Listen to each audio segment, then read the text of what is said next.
અંકલેશ્વરના નવા બોરબાઠા ગામે નવા મકાન બંધ કરી જૂના મકાનમાં સૂવા માટે વૃદ્ધા ગઈ તસ્કરોએ ધાપ મારી હતી। તસ્કરો ઘરમાંથી રોકડા ₹50,000 અને 41.93 ગ્રામનું સોનું મળી 3 લાખ ઉપરાંતની મટ્ટા પર હાથફેરો કરી ગયા હતા। અંકલેશ્વર તાલુકાના નવા બોરબાઠા ગામ ખાતે આવેલ પરમાર ફળિયામાં રહેતા હિનાબેન માસ્ટર ગત રોજ પોતાના ઘરની બાજુમાં બનાવેલ નવા મકાનને રાત્રિના બંધ કરી બાજુના જૂના મકાનમાં રાત્રિના સૂઈ ગયા હતા।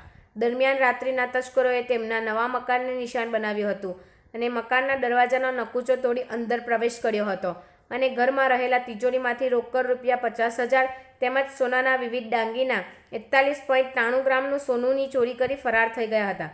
સવારે દરવાજા પાસે લોખંડની વસ્તુ અથડાઈ હોવાનો અવાજ આવતા તેઓ જાગી ગયા અને બહાર આવી જોતા બાજુમાં આવેલા નવા મકાનનું તારું તૂટેલું જોવા મળ્યું હતું, જેને લઈ નવા ઘરમાં તપાસ કરતા ચોરી થઈ હોવાનું માલુમ પડ્યું હતું અને આ અંગે શહેર એ ડિવિઝન પોલીસ મથકને જાણ કરતા પોલીસ કાફલો સ્થળ પર દોડી આવ્યો હતો અને પ્રાથમિક વિગતો મેળવી હતી। તેમજ હિનાબેન માસ્ટરની ફરિયાદને આધારે 50,000 રોકડ અને 2.51 લાખ રૂપિયાના સોનાના દાગીના મળી કુલ 3.1 લાખ રૂપિયાની ચોરીનો ગુનો નોંધી વધુ તપાસ શરૂ કરી હતી। પોલીસે પ્રાથમિક FSL, dog squad, fingerprint expert અને ટેકનિકલ સર્વેલન્સ શરૂ કરી ચોરીનું પંગેરું મેળવતા તજવીજ શરૂ કરી હતી।